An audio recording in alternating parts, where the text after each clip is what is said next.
Okay, so in the last couple videos, we've been talking about the areas of polygons. Today, we are going to focus on circumference and areas of circles. So, when we think circumference of a circle, really what we're thinking about is kind of its perimeter. So, perimeter, remember, is a linear measurement. You're measuring for a polygon, measuring the lengths of all the sides and then adding that together. For a circle, the circumference, let me jot this down for you, is the linear distance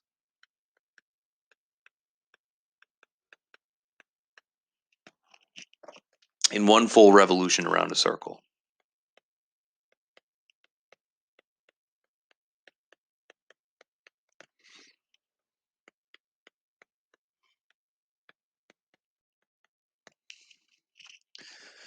And there is a formula for this. I'm going to give this to you now, and we're going to talk about this again later on as well. But the circumference is equal to pi times the diameter. So that's how you find that. Now, most of you are probably familiar with the number pi.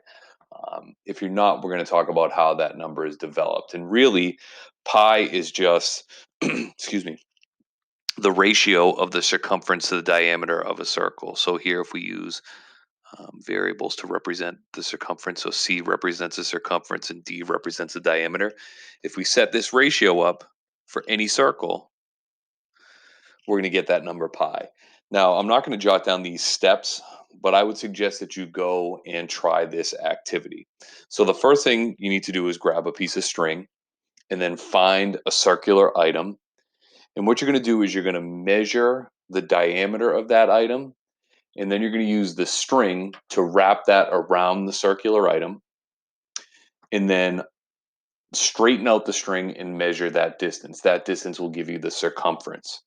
If you were to set up the ratio circumference, so that measurement that you got for the circumference, over the diameter, the measurement that you got for the diameter, if you did it accurately, you're going to get the number pi. And that's going to happen for every single circle. So if I move down a little bit here, you see this box on the right that says approximating pi. I'm going to highlight that for you right now. So there's two approximations for pi that you will typically use. Okay, most of the time you're actually just going to use your calculator to get the number pi. It's programmed in there. But if it's not, 3.14 is an approximation for pi, and 22/7 is also an approximation for pi. So like I said, if you were to do the activity that I was talking about earlier, measure the circumference and the diameter of a circle, and set up that ratio, you're going to get something pretty close to 3.14, something pretty close to 22/7. So let's talk about formulas. So we already talked about the circumference formula that uses the diameter. So the circumference is pi times the diameter. Now, the circumference of a circle in terms of the radius, well, the diameter is 2 times the radius. So we're just going to replace diameter with 2r. So we typically see that written as 2 pi r. So those are two formulas that you can use depending upon if you're given the radius or the diameter to determine the circumference of a circle. Now the area, okay, the formula for the area is just pi times the radius squared. All right. Now we're going to go through and do 6 examples. Just going to highlight something here for you again. So in these directions here, it says leave answers in terms of pi unless directed to do otherwise. So unless you're told otherwise, leave your answers in terms of pi. Um, Or what you're going to be told specifically is use this number for an approximation. So use 3.14 to approximate pi, or use 22/7 to approximate pi. And you'll see what I'm talking about as we go through and work through some examples. So let's go ahead down here, take a look at examples 1 and 2.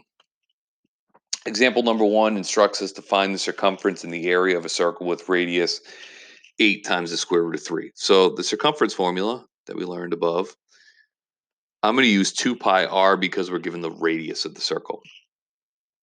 The area is pi r squared. So The radius in this case is 8 times the square root of 3, so this should be 2 times pi times 8 root 3. And if we leave this answer exact, it's going to be 16 pi times the square root of 3. So that answer is left in terms of pi, and we didn't approximate the square root of 3. You can approximate the square root of 3 if you want to, but this is how I would leave this answer if I were going to leave it in terms of pi. If I was going to take a decimal approximation, I'd either use the pi button on my calculator or 3.14 or 22 over 7 to approximate pi and just multiply that out like I would normally multiply three numbers together. For the area, it's pi r squared. So this becomes pi times your radius, which is 8 root 3 all squared. So 8 root 3 is going to be 64. I'm sorry, 8 root 3 squared is going to be 64 times 3. So that's 192. So this is pi times 192. And typically we're not going to write it like that. We're going to write the numerical value first and then pi second. So circumference, since it's a linear measurement, is just going to be in units. Area units squared, or square units. Okay, so there's one example applying the circumference in the area formula for a circle. Let's take a look at example number 2. It says find the circumference of a circle if its area is 100 pi. So since we know the area, that's going to allow us to figure out the radius of this circle. And then if we know the radius, that's going to allow us to find the circumference. So that's the first thing I'm going to do is try to find the radius. So the area is equal to pi r squared. We're told that the area is 100 pi. So I'm going to replace a with 100 pi. And that's going to leave us this formula right now. Now to solve this, the right-hand side of the equation just says I've got some number times r squared. And I'm trying to solve for r. So I want to divide both sides by the coefficient of r. In this case, it's pi. So 100 pi divided by pi is just 100. And that's going to leave us with r squared. And then we'll take the square root of both sides. In this case, we only want the positive square root because we're looking for the length of the radius of the circle. So the radius is 10. So now what we can do is we can apply the circumference formula to find our circumference. So circumference equals 2 pi r, so 2 pi times 10. And we're not told to approximate pi. In this case, we're going to leave our answers in terms of pi. So this will be 20 pi units for the circumference. All right, so we've got a few more examples to go through here. Let's try to get through these as quickly as we can. A bicycle has a diameter of 60 centimeters. How far will it travel if it makes 50 revolutions? So remember, the perimeter of a circle is the linear distance traveled in one full revolution around the circle. So if we can find the circumference of this circle that's described here, that's going to tell us how far we've traveled in one revolution. So all we would have to do to find out how far we'll travel in 50 revolutions is take that circumference and multiply it times 50. So let's go ahead and do that. In this case, we're told the diameter of the circle is 60 centimeters. So I'm going to use this formula, C equals pi d. If you want to divide the diameter in two to get the radius, you can do that. But to me, that's more work than necessary. So pi in this case, we're told to use 3.14 as an approximation. So I'm going to do that. And then we're going to multiply that by the diameter. So 3.14 times 60 is 188.4. And as I had mentioned before, that's the amount traveled, the distance traveled in one revolution. So if we want to find out how far the bicycle has traveled in 50 revolutions, we're just going to take this number and multiply it by 50. So I'm just going to call d our distance. So we'll multiply that 50 times 188.4. So our distance traveled is going to be 9,420 centimeters.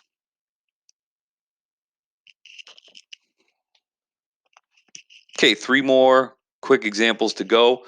A circular swimming pool has a radius 14 feet, and we want to find the area of that swimming pool. So we have the length of the radius. Whoops. We have the length of the radius, which is 14 feet. So the area is going to equal pi r squared.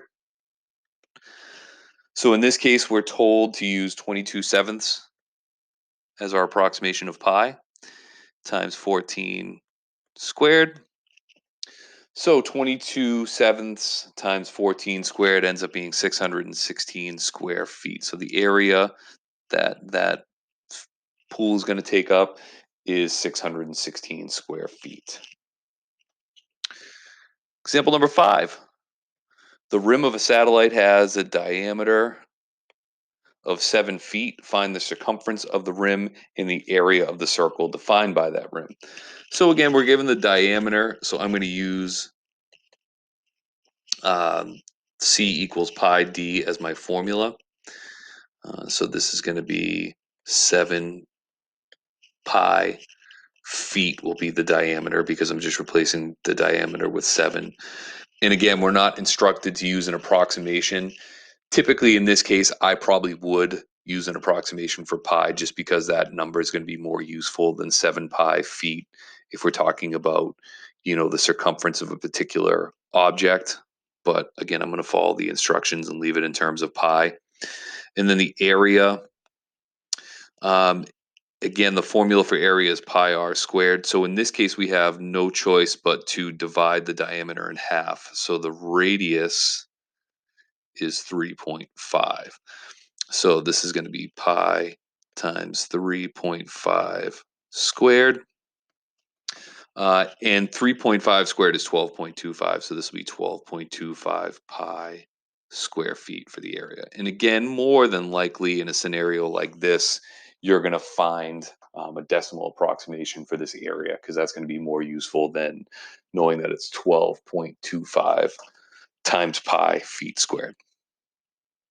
All right, example 6. What is the circumference of Earth at the equator if the radius of the Earth is 6,400 kilometers? And we're going to use 3.14 as our approximation for pi. So the circumference equals, in this case, we know the radius of the Earth. So I'll use 2 pi r. So it's 2 times 3.14 times your radius, which is 6,400. And if we multiply that out, we end up with 40,192 kilometers. So the circumference of Earth would be approximately 40,192 kilometers. All right, so that was just an introduction to the formulas that you can use to find the circumference of the circle or a circle, and the formula that you can use to find the area of a circle, and then just a bunch of different examples. If you have any questions or concerns, you can either email me or you can message me through Google Classroom. Otherwise, good luck with your practice. I hope this was helpful, and we'll see you in the next video.